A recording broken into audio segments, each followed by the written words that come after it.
Ok, donc les gens visiblement sont rentrés. Si d'autres personnes se joignent à nous par après, ben, on les admettra également dans la conférence. Et je vous propose au fait qu'on démarre d'ores et déjà. Donc voilà, je vous remercie déjà tous, on va dire, d'être présents aujourd'hui pour cette présentation. Je ne vais pas m'étendre l'introduction parce que je sais que les personnes qui participent sont également, on va dire, des clients déjà de chez nous. Donc je ne vais pas vous faire une grande présentation e-secure. Je laisserai au fait cette partie-là, on va dire, à Varonis, vu que le sujet qui nous concerne aujourd'hui, c'est vraiment toute cette partie de gouvernance des données pour lesquelles on connaît déjà Varonis depuis de nombreuses années, mais d'avoir au fait une extension pour pour quelques-unes des plateformes cloud, on va dire, les plus utilisées. Et ça, ben voilà, je ne vais pas trop en dire parce que c'est, on va dire, le sujet que vont couvrir nos collègues de chez Varonis. Et voilà. Par contre, je vous dis également, donc cette session, elle est enregistrée. On verra bien évidemment pas, on va dire, les noms des gens et tout ça, mais on repostera simplement cette partie-là sur notre chaîne au fait YouTube pour que les clients qui n'ont pas pu participer puissent voir quand même cette présentation. À la toute fin, au fait, s'il y a des questions, on coupera au fait l'enregistrement. Le but, c'est effectivement pas de vous enregistrer, hein.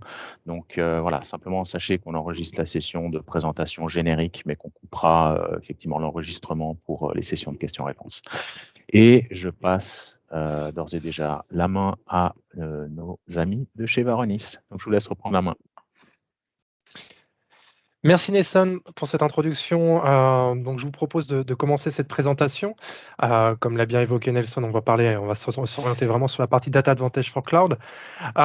Et donc pour cette session aujourd'hui, on va avoir comme présentateur moi-même, donc Benjamin Canu, je suis en charge des équipes avant-vente pour le secteur France, et je vais laisser se présenter Julien Rebuffy qui est avec moi et qui prendra la seconde partie. Oui, bonjour tout le monde. Donc Julien Rebuffy, et moi je suis en charge des avant-ventes également, mais plus précisément sur l'équipe stratégique, des comptes stratégiques basés sur la France. Alors, ce que je vous propose au niveau du programme aujourd'hui de cette présentation, alors on va passer rapidement par une introduction, vous rappeler un peu la genèse et notre vision finalement de la sécurité. Je prendrai un peu de temps là-dessus avant de passer sur la partie présentation qui sera réalisée par Julien et bien sûr une démonstration de Data Advantage for Cloud. Allez, sans plus attendre, je vous propose de commencer. Donc, avant de vous montrer finalement Data Advantage for Cloud et de vous faire cette démonstration, je voulais vous donner finalement un aperçu de ce qui motive notre vision de la protection des données et de manière générale de la sécurité. Je pense que l'année passée a accéléré la transformation numérique et que de plus en plus d'entre vous, et moi-même y compris, sommes passés dans un mode finalement de télétravail et que ce soit de manière totale ou partielle. Et avec ce nouveau mode de télétravail, nous sommes censés pouvoir accéder à n'importe quelle donnée ou application de n'importe où et à n'importe quel moment. Et finalement de pouvoir partager avec des collaborateurs qui soient internes ou externes de l'organisation. Donc, ce qu'on peut remarquer finalement, c'est que l'adoption du cloud continue de s'intensifier, que non seulement avec Microsoft 365, dont déjà une partie que Varonis couvre de manière historique, mais d'autres finalement, mais aussi d'autres applications présentes dans le cloud. Cela va finalement de pair aussi avec l'explosion rapide de la cybercriminalité. Qu'il s'agisse finalement de groupes cybercriminels comme DarkSide ou Maze, ou de logiciels malveillants comme les ransomware, ou bien sûr la combinaison de tous ces éléments. Il y a maintenant vraiment une prise de conscience que nous sommes maintenant dans un monde où nous devons se protéger contre des attaques larges et variées.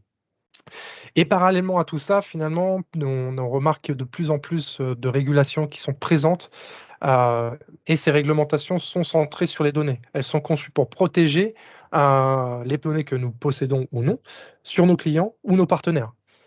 Les réglementations sur la protection de la vie privée disent finalement que vous devez non seulement comprendre ce que vous avez, mais aussi vous assurer qu'elles sont correctement protégées. Et au besoin, que vous puissiez informer les personnes impactées en cas de problématique autour de ces données-là. Et donc, dans cette démarche, et pour vous redonner un peu un historique de Varonis, nous qui suivons finalement la donnée depuis le début de la création de la société, nous avons bien sûr commencé dans un premier temps sur les fichiers dits on-premise, et on s'est étendu très rapidement aussi sur des aspects de couverture des annuaires d'entreprise, comme l'Active Directory, et bien sûr d'autres magasins de données on-prem. Notre objectif était bien sûr de suivre l'évolution de l'usage de la donnée finalement, et donc ce qui a amené à faire de gros investissements aussi sur la partie Microsoft 365 afin de pouvoir finalement suivre cet usage. Et au fur et à mesure, on a voulu aussi étendre cette capacité à d'autres on va dire, repositories cloud comme Box, mais aussi continuer notre travail de couverture sur la partie on-premise et de solutions hybrides de données afin d'améliorer cette visibilité. Et au-delà de ça, aussi améliorer la visibilité sur l'usage de la donnée. Et c'est pour ça aussi qu'on s'est étendu sur des aspects un peu plus périmétriques comme la partie VPN ou DNS et proxy. Et donc, comme vous avez pu le voir, enfin ceux qui suivent finalement Varonis, on va juste vous faire un rappel très brièvement de notre stratégie et notre objectif finalement, c'était de pouvoir améliorer notre couverture sur les applications cloud, que ce soit sur des magasins comme G-Drive ou Box ou encore bien même Salesforce. Et c'est pour ça que en tout début d'année ou en fin d'année dernière, on a eu l'occasion de faire l'acquisition d'une société appelée Polarize. Alors pour brièvement vous présenter un peu qu'est-ce que fait Polarize, ou faisait Polarize, Polarize avait construit une plateforme qui cartographie et analyse les relations entre les utilisateurs et les comptes d'application, à l'intérieur et à l'extérieur de l'organisation, et permet aussi d'avoir une visibilité sur les relations que ces comptes ont avec les données et autres ressources. En plus de cela, Polarize surveille également le comportement et alerte en cas de comportement déviant. Je pense que tous ces concepts, pour ceux qui suivent Varonis, vous semblent familiers parce que finalement, c'est ni plus ni moins ce que Varonis a fait pour les serveurs on-premise et bien sûr l'aspect Microsoft 365 jusqu'à présent. Et donc, une vision on s'était donné une vision à long terme. Notre vision est passée finalement d'une démarche à long terme à court terme. Et comme vous pouvez voir à l'écran, l'ensemble des repositories, qu'ils soient on-prem ou dans le cloud, vous avez cette vision maintenant de l'ensemble de la donnée que nous pouvons couvrir à travers ces différentes ressources. Et donc, afin de vous accompagner dans cette démarche de protection de la donnée, il y a un certain nombre de questions que les clients se posent, que vous pouvez vous poser, et je vous propose qu'on revoie ensemble un peu ces différents aspects de ces questions. La première aspect, c'était bien sûr là dans le cadre de la protection de la donnée. Mes données sont-elles exposées à un risque? Alors comment on va pouvoir répondre à ce cas-là et comment Varonis va pouvoir vous accompagner? On reverra juste après avec la présentation de Julien, mais ce qui est important de retenir, est-ce qu'aujourd'hui vous savez identifier rapidement et avec précision les données sensibles, qui a accès à mes données, donc savoir exactement quelles sont les permissions qui ont été apposées sur ces données, et est-ce que les données, alors pour le coup sensibles, sont-elles exposées? Quand on parle d'exposition, est-ce que celles-ci ont été partagées de façon publique ou à des personnes externes? Donc pouvoir avoir cette capacité de visualisation. Derrière tout ça, quand on a cette visualisation, c'est aussi de pouvoir se poser la question, comment puis-je réduire le risque sans en impacter le business? Donc, est-ce que le fait de faire une remédiation pourrait impacter et faire une perte de disponibilité de la donnée aux personnes finalement légitimes? Donc, comment puis-je m'assurer que finalement on puisse réduire le risque sans en impacter l'usage?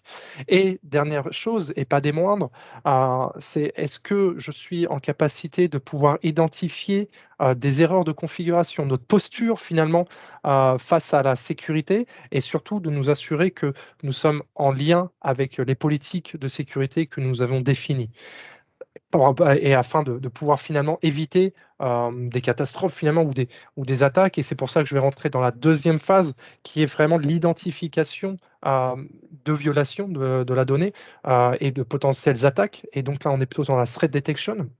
Et dans ce cadre-là, est-ce qu'aujourd'hui, je suis en mesure de pouvoir détecter ces violations? Est-ce que finalement, je vais pouvoir avoir cette capacité de pouvoir identifier les comportements déviants des utilisateurs ou d'autres comptes qui auraient été compromis et utilisés dans le cadre d'APT ou de ransomware? Et dernière question, et pas des moindres, est-ce que je vais être en capacité de pouvoir identifier, mais au-delà de ça, de pouvoir enquêter sur les incidents de façon simple et rapide, et afin d'y apposer une réponse associée. Et le dernier sujet, suis-je conforme aux normes? Je parlais dans l'introduction de cet aspect de réglementation. On peut parler bien sûr de la GDPR, mais on peut aussi parler de la loi fédérale de la protection de la donnée, par exemple. Et dans ce cadre-là, c'est est-ce que je vais être en capacité de pouvoir visualiser, avoir une cartographie des données dites réglementées, de m'assurer que l'ensemble des règles de cette réglementation et je puisse prouver finalement qu'elles sont bien appliquées, par exemple par le principe de moins de privilèges, et bien sûr se poser des questions sur puis-je protéger les données et répondre aux demandes d'accès aux données. Donc, Varonis va pouvoir vous accompagner à répondre à ces types de questions et de pouvoir mettre en place des contrôles ou des processus d'alerting associés à la protection de la donnée. Je vous propose maintenant de maintenant s'orienter sur Data Advantage for Cloud et pour le coup, je vais laisser la main à Julien. À toi, Julien. Ok. Benjamin, je peux pas prendre la main, donc si ça te Je vais dérange cliquer pas alors. de continuer. Ouais, Ouais, je te remercie. Donc aujourd'hui, nous continuons donc ce que nous faisions avec toutes les parties, tous les modules et toutes les fonctionnalités que nous avions on-premise. Elles vont être reportées avec Data Advantage for Cloud sur les nouvelles ressources et les nouveaux repositories que nous allons surveiller. Ce sont les repositories que vous trouvez sur la gauche. Donc nous allons surveiller la partie Salesforce, la partie Google for Cloud. Pour AWS, c'est la partie S3 Bucket. Nous pouvons avoir une visualisation des informations sur cette partie-là. C'est pas l'intégralité en fait des offres d'AWS, je le précise quand même. Aujourd'hui, nous avons également toute la partie Box, GitHub, les parties authentification avec Okta, Zoom, également Slack, Jira, et la partie Office 365 qui est mise dans la partie cloud. Donc, comme l'a expliqué Benjamin, on va récupérer les identités, les audits d'accès, toutes les informations, les droits sur l'activité qui est faite au niveau de ces ressources et concaténer les informations et les merger pour avoir une visualisation en un seul point sur l'ensemble de toutes ces ressources que je vais vous montrer dans la démo par la suite. Et bien sûr, tout ceci nous permet de nous relier au cas d'utilisation que nous avons autour de la protection de la donnée, la confidentialité de la conformité, puisque nous pouvons également très prochainement intégrer toute la partie classification des données que nous monitorons et également toute la partie threat detection et proactivité que l'on peut avoir sur la réponse aux menaces. Donc, pour vous parler peut-être plus avant de Data Advantage for Cloud, donc aujourd'hui, sur les dépôts de données et toutes les applications cloud que nous monitorons, l'idée est d'essayer de réduire de manière proactive tout ce qu'il pourrait arriver via une faille sur enfin toutes les ressources monitorées, l'infrastructure cloud que vous avez aujourd'hui, et essayer de stopper au plus vite l'effet blast radius, c'est-à-dire le fait qu'une personne malveillante ait accès à des données ou autres et puisse continuer par le fait d'avoir soit accès avec un compte personnel ou avoir pris des droits qui sont plus que ce qu'ils ne devraient avoir, continuer à grappiller et à avoir accès à d'autres ressources et à s'étendre sur votre partie cloud. Donc, c'est vraiment l'effet de pouvoir détecter ce type d'aspect et d'avoir une visualisation sur l'intégralité des données. Cela nous permet de continuer à cartographier, comme on le faisait on-premise, vos données qui sont aujourd'hui dans le cloud, et nous introduisons une normalisation en fait des droits parce que chaque aujourd'hui appli SaaS ou alors toute partie sur tous les aspects que nous monitorons, comme sur Okta ou alors la partie Amazon, essayer de normaliser afin de bien comprendre chaque identité, les accès qu'elle va avoir. Donc, nous avons introduit une partie CRUD qui est pour Change, Read, Update, Delete and Share et essayer d'avoir une bonne visualisation et une compréhension pour pouvoir comparer les accès des différentes identités. Ce qui va nous permettre de pouvoir répondre à un certain nombre de questions comme qui a accès à la donnée sensible, avec quel type de droit, comment a-t-il obtenu ces accès, est-ce normal? Qu'est-ce qu'il peut faire du coup avec cette donnée? Est-ce qu'il est capable de la partager de manière en externe à la société ou de manière publique? et surtout de pouvoir vérifier, en cartographiant toutes ces permissions, de pouvoir vérifier ce qui se passe sur nos infrastructures cloud. Tu peux cliquer. Merci Benjamin. Et donc, du coup, on a toute une partie investigation que je vous montrerai, qui nous permet en fait de rapidement d'avoir une investigation, de partir sur peut-être des mauvaises configurations de permissions et de pouvoir tous les effets et tout ce qui s'est passé autour de malconfiguration ou de problématiques comme ça. Donc, nous allons continuer à faire également ce qu'on fait sur la partie on-premise. On prend les informations et on va enrichir tous les métadonnées que nous avons récoltées pour leur donner un sens et faire en sorte d'avoir une bonne visibilité sur ce qui se passe. Et encore une fois, cela va nous permettre de vérifier via ces investigations dans toutes les ressources que nous monitorons et de pouvoir répondre à certaines questions que vous pouvez vous poser. Quels sont les utilisateurs externes qui ont accès à des données sur ce que je monitore?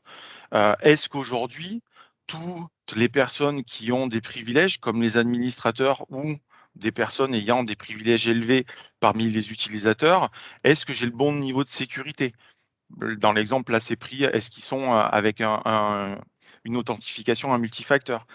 Est-ce qu'aujourd'hui, j'ai des changements de configuration sur certains utilisateurs que je surveillais, par exemple les utilisateurs qui ont décidé de quitter la société, qu'est-ce qu'ils vont faire? Est-ce qu'aujourd'hui, ils essayent de récupérer énormément d'informations avant de partir et qu'est-ce qui peut se passer au niveau des utilisateurs que je vais surveiller spécifiquement?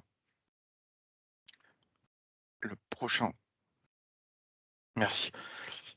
Bien sûr, il y a toute une partie également de proactivité liée aux politiques de sécurité qui ont été implémentées sur la plateforme. On va mettre en place un certain nombre de politiques. Ces politiques vont être reliées à des alertes, ce qui va pouvoir, de manière proactive, me permettre de visualiser ou des problématiques de configuration ou alors des problématiques de personnes partageant des données sensibles là où elles ne devraient pas être partagées, soit en externe, soit carrément les mettre en utilisation, en visibilité publique, ou tout autre type d'attaques qui sont déjà installés en fait dans l'application sur des postures de sécurité, comme les attaques XSS ou comme le fait d'avoir des personnes ayant des droits administrateurs sur des ressources que je monitore sans le MFA d'activer. Merci Benjamin. Enfin, il y a une dernière chose assez importante qui est faite par la plateforme. Vu que l'on monitore plusieurs types de ressources, la plateforme est capable d'intégrer et de relier l'intégralité des identités sur toutes les plateformes à un utilisateur donné. Donc, c'est quelque chose qui est très intéressant parce que ça va nous permettre également de relier, la plateforme est capable de l'apprendre et donc du coup de faire de pouvoir proposer cette visualisation, ça va nous permettre de relier d'éventuelles personnes qui auraient des comptes personnels et qui se donneraient des accès pour des problématiques simplement d'utilisation normale et de simplicité et de flexibilité à l'utilisation de leur métier de tous les jours. Mais ça va nous permettre de pouvoir relier toutes ces identités parmi toutes les ressources que nous allons monitorer. Et ça va, du coup, pouvoir nous aider à découvrir des problèmes de Shadow IT et autres. Donc, d'autres avantages de DR Cloud. Non, c'était bien, c'est une très bonne transition. Merci, Benjamin. D'autres avantages qui sont à DR Cloud qui sont quand même assez importantes à préciser par rapport au fait que aujourd'hui notre plateforme est principalement on-premise. DR Cloud est une application SaaS, donc hébergée dans le cloud. C'est basé en fait, c'est API based. Il n'y a pas de proxy requis pour faire les connexions aux ressources que vous pouvez avoir. Nous disposons d'un seul et unique dashboard pour pouvoir investiguer sur toutes les ressources monitorées. Donc, un seul et unique dashboard aujourd'hui pour la partie cloud qui est différencié de la partie on-premise. Dans le futur, bien entendu, c'est quelque chose qui est prévu d'être fusionné. Et nous reprenons une énorme bibliothèque que nous l'avons déjà sur toutes les politiques d'alerte liées à la sécurité que nous avons également, on a capitalisé sur tout ce qui était déjà prévu on-premise et réutilisé aussi tout ce que Polarize avait mis en place pour avoir toutes ces politiques de sécurité déjà sur la partie cloud. J'ai quand même laissé le slide. On a aussi deux success stories qui sont disponibles sur notre site si vous voulez aller voir, une sur Simpress et une sur AppFlyer. Et de toute façon, n'hésitez pas à revenir vers nous si vous avez des questions à ce sujet. Je vous ai préparé une démo. Alors, c'est une overview générale de la plateforme. Par contre, il faudrait que je puisse prendre la main sur cette partie. Je vais voir. Hop. OK. Vous voyez mon écran? Il n'y a pas de souci. Oui, c'est parfait. Merci.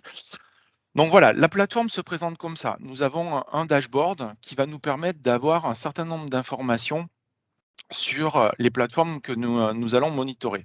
Sur la partie gauche, on peut voir qu'on a la partie dashboard, toutes les parties en fait contenant les politiques de sécurité pouvant nous permettre de soit d'en créer d'autres, soit de les lier aux alertes, les alertes que nous allons avoir, une partie investigation et une partie reporting. Ici, nous avons toutes les alertes ouvertes sur les ressources que nous monitorons et que nous pouvons voir en fait ici aujourd'hui sur la plateforme de démonstration. On a une partie sur toutes les ressources que l'on monitore. On a un certain nombre de widgets qui nous donnent des informations par rapport aux identités et par rapport aux ressources. Là aujourd'hui, c'est sur cette partie de démo, je n'ai pas d'informations, mais j'avais prévu, j'ai une deuxième démo ici que je vous parlerai pour la partie compliance après. Mais vous voyez, normalement, on peut avoir des informations sur les policies et en changeant les derniers jours, on peut également voir la partie évolution qui s'est passée. Ici, on a toute l'activité sur les identités que nous monitorons, avoir le nombre de personnes privilégiées ayant des accès ou non privilégiées ayant des accès et ayant une activité sur les ressources et les services que nous monitorons ici. Toutes les politiques de sécurité qui ont été matchées ces derniers temps et les informations par rapport, par exemple, ici aux données sensibles et partagées externes. Je vais continuer sur cette partie. Vous avez vu, on est passé sur la partie investigation et à partir de là, je vais pouvoir aller essayer d'avoir des informations sur mes ressources au niveau donc des fichiers et des données que nous monitorons. Ici, on a des informations sur toute la partie partage externe. Je vais y revenir. On a un certain nombre de classifications. On fait une classification par tag, un apprentissage aujourd'hui qui n'est pas le même type de classification que vous pourriez connaître aujourd'hui sur la partie on-premise, mais qui est quand même l'avantage d'être là et de donner un certain nombre d'informations sur des patterns, basés sur des patterns comme la sensibilité ou le partage externe et des informations sur les métadonnées que nous récupérons sur ce qui est monitoré. Et ici, en fait, un certain nombre pour aller plus avant sur les dernières activités et les derniers résultats sur les ressources, parce que je suis ici. Ce que l'on peut voir, c'est que, on va prendre un exemple. Aujourd'hui, Josh Hammond a partagé en fait avec Alan Carré un dossier contenant en fait des informations très certainement intéressantes sur la partie roadmap.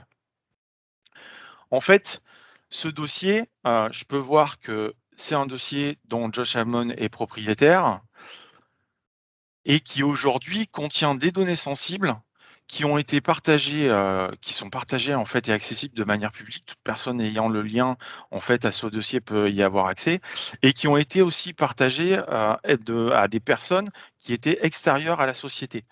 On peut voir les permissions qui ont été données là sur la droite. Donc, on peut voir que elles ont été partagées en fait au niveau de la partie Google à Anyone. Elles sont également accessibles par toutes les personnes de la société. Et je vois également que sur l'alerte sur laquelle j'ai cliqué, elles ont été partagées à un compte appartenant à Alan Carey, qui est un compte externe à la société, alors qu'il y avait un compte interne à la société qui y avait déjà accès. Je vais essayer de voir et d'investiguer pour savoir qu'est-ce que ce compte externe à la société a éventuellement fait sur ce répertoire de partage. Donc, on arrive en fait sur la partie investigation, on est passé sur la partie activité liée au compte Alan Carré, où je vois bien ici que c'est un compte externe, c'est une adresse email en fait Gmail personnelle. Et j'arrive sur la partie activité. Je vais pouvoir regarder. Alors, l'environnement de démo pour l'instant n'est pas figé. Donc, je vais aller chercher mes événements sur l'activité. Donc, ce que l'on peut voir, c'est que le compte Alan Carré, qui est un compte, comme je viens de vous le dire, qui, avec une adresse email personnelle Gmail, a bien effectivement eu accès au répertoire roadmap et a bien eu accès aux 3 fichiers qui étaient à l'intérieur. Et il les a toutes les 3 téléchargés. On pourrait se demander à ce niveau d'investigation ce à quoi ce compte personnel peut également avoir accès dans la société. Donc, je vais aller regarder au niveau de la revue des accès. Je m'aperçois qu'aujourd'hui, il n'a accès que à cette partie roadmap et que aux 3 fichiers contenants. Mais on est quand même sur un dossier qui était notifié sensible.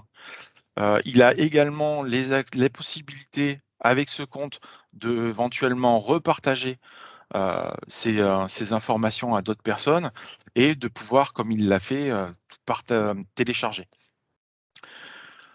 Je vais regarder du coup si Alan Carré, qui était normalement également une personne de la société, quel autre type de compte il peut avoir et est-ce qu'il a fait d'autres activités sur toutes les ressources que je monitore.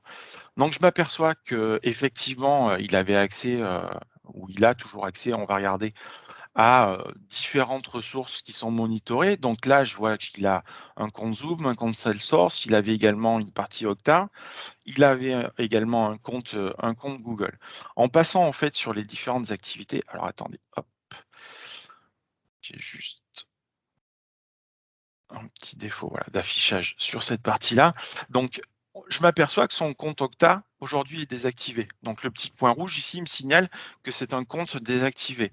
Donc, l'entité personnelle du compte Alan Carré, du compte Gmail, est reliée au compte Okta qui était un compte professionnel. Là, on voit bien que c'est sur le domaine Polarize Lab. Son compte professionnel. Je vois qu'il avait également un compte Google qui lui est toujours activé, mais ici je vois qu'il a été tagué en fait sur n'étant plus relié à une personne physique à l'interne. Le compte Box a bien été désactivé, lui. Le compte Zoom est toujours actif. Par contre, je m'aperçois qu'il a été tagué comme entité inactive. Et le compte Salesforce est toujours actif. Et je m'aperçois également que sur le compte Salesforce, c'était un utilisateur ayant énormément de droits et n'ayant pas de spécificité en fait sur la connexion. Donc ici, je vais pouvoir en fait assez facilement voir toutes les parties et toutes les ressources sur lesquelles la personne Alan Carré avait accès dans la société. Et donc, du coup, en partant de mon investigation sur une adresse email et un compte personnel, je me suis aperçu en fait de toutes ces informations. Je pourrais éventuellement en déduire que aujourd'hui, Alan Carré a quitté la société puisqu'il a des comptes désactivés et qu'il a pas mal de comptes qui sont encore actifs et qui ont été notifiés comme qui sont encore valides, mais qui ont été notifiés inactifs.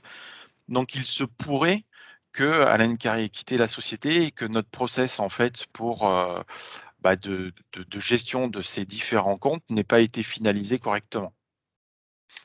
Donc, ce que je pourrais faire, c'est au niveau des alertes, est-ce que les personnes gérant cette partie ont bien été notifiées qu'il y avait un souci avec notre ami Allen? Donc là, je vois bien qu'il y a eu une alerte en fait qui me signale qu'on a eu en fait un départ inconsistant au niveau du compte, que nous avons toujours un compte en fait personnel ayant des accès sur une ressource en fait de la société et pouvant éventuellement donner ce que du coup notre ami Allen avait fait. Mais Est-ce que du coup, Allen a eu d'autres activités sur les ressources que l'on monitore aujourd'hui? Et je peux aller voir son compte en fait Salesforce. Est-ce qu'il y avait d'autres types est-ce qu'il a utilisé le fait qu'il ait des droits supérieurs à la normale, puisqu'on avait vu qu'il était tagué super admin? Est-ce qu'il a des droits en fait supérieurs à la normale qui lui ont permis d'avoir une activité spécifique? Là aussi, je vois qu'il y a une alerte en fait qui a été remontée. C'est que normalement, c'était lié à un compte suspendu, puisqu'il avait d'autres identités sur d'autres ressources qui étaient suspendues. Et malgré ça, le compte donc de Allen Carré, sa partie en fait Salesforce, il a eu une activité dessus. On peut aller regarder du coup l'activité qu'il a eue. Et là, on s'aperçoit qu'effectivement, il a accédé à énormément d'informations en fait sur la partie Salesforce et qu'il a très certainement, en ayant accès à ces informations, récupéré des informations en sachant qu'il allait peut-être quitter la société. Okay. Donc, ça, c'était sur une partie donc investigation. On est parti du dashboard, on a vu un certain nombre d'informations. On a vu également que sur la partie alerting, on aurait pu avoir accès de manière, en fait, dès que ça arrive sur les problématiques de configuration, on aurait pu être alerté et pouvoir du coup remédier avant qu'il y ait toutes ces parties-là, en fait, et toute l'activité qu'a pu avoir Allen derrière. Et donc, on va regarder sur d'autres activités, sur d'autres sources, ce que l'on pourrait également voir.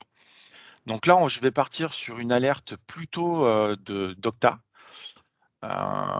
Donc, je vais regarder et filtrer mes alertes sur les différents services et partir sur une alerte en fait plutôt liée à Okta et regarder ce que l'on pourrait avoir comme type d'alerte sur les différentes postures de sécurité que nous avons sur la plateforme liée à Okta.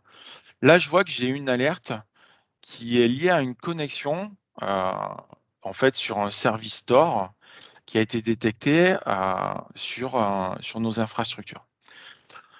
Donc, je vais regarder cette alerte, regarder l'activité que j'ai eue et effectivement, je vois que j'ai une alerte et un accès lié au compte de Jean Hamon qui est apparemment suspendu sur une source en fait d'un browser Tor.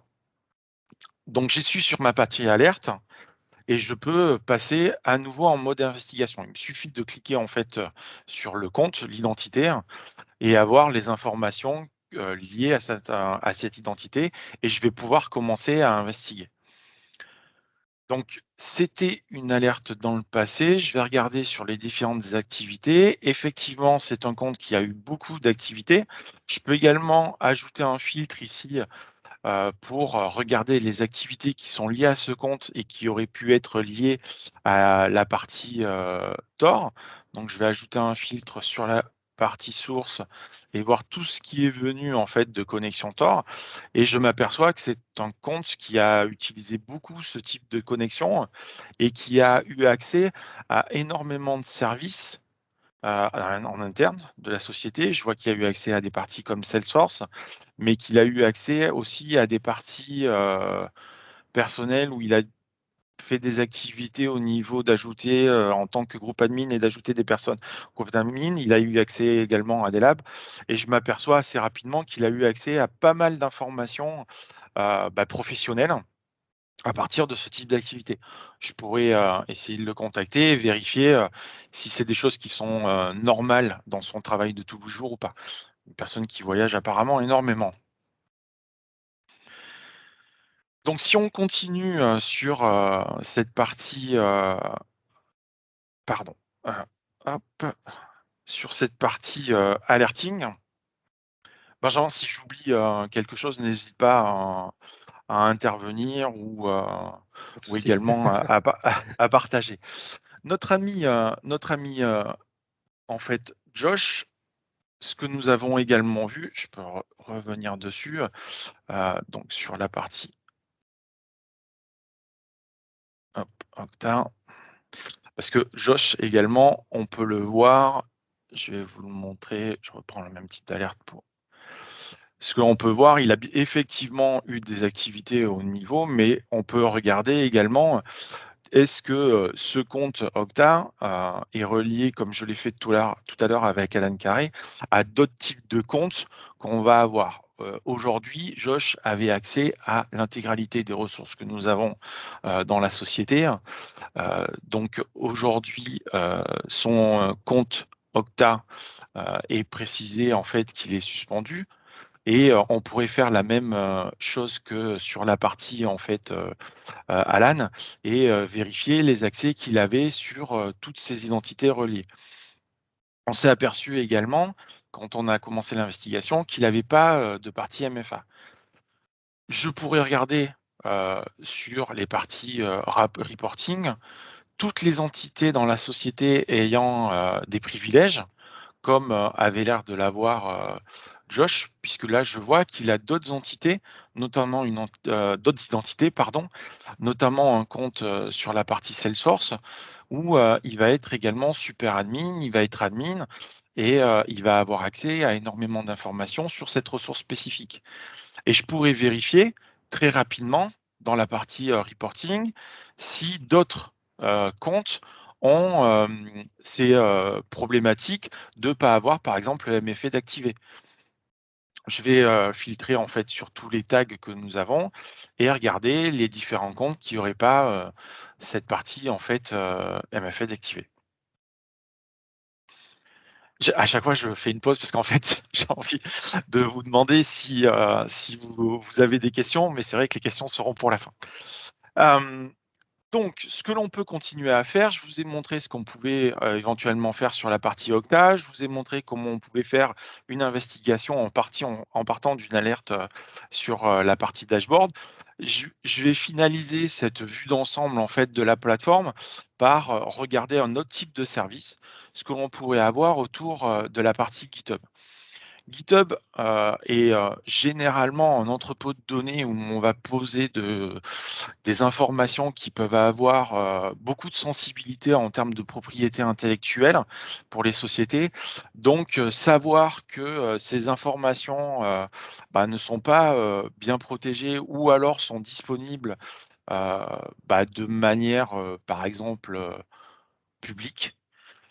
Comme ici, en fait, ça a été traqué par cette alerte où on voit en fait que nous avons notre ami Josh qui a des droits en fait super admin et qui aujourd'hui a donné les accès sur une partie surveillée de la ressource GitHub de manière publique. Donc là, on voit bien en fait que ce repository d'informations a aujourd'hui un accès au niveau public. Et ce que l'on peut regarder, c'est essayer de voir, si je clique sur toute la partie en fait du répertoire, voir l'activité qu'il y a eu sur cette partie. Donc ça, je suis sur la partie investigation et je vais pouvoir vérifier l'activité que j'ai eue en fait sur ce répertoire.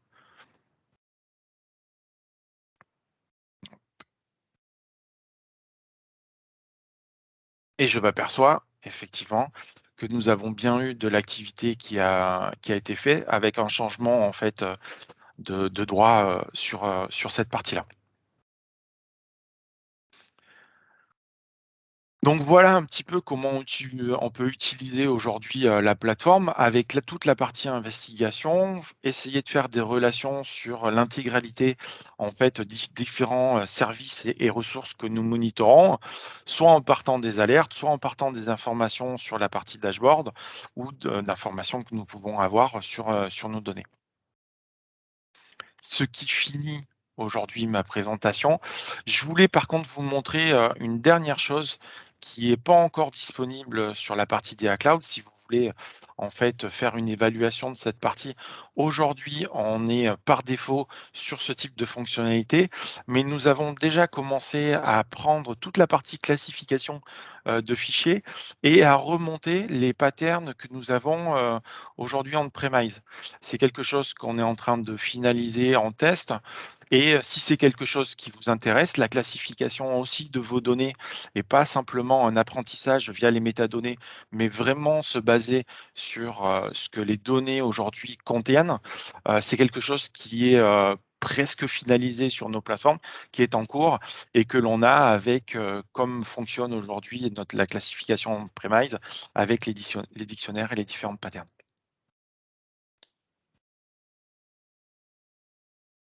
Donc, si vous voulez, on peut passer peut-être à la partie questions et réponses.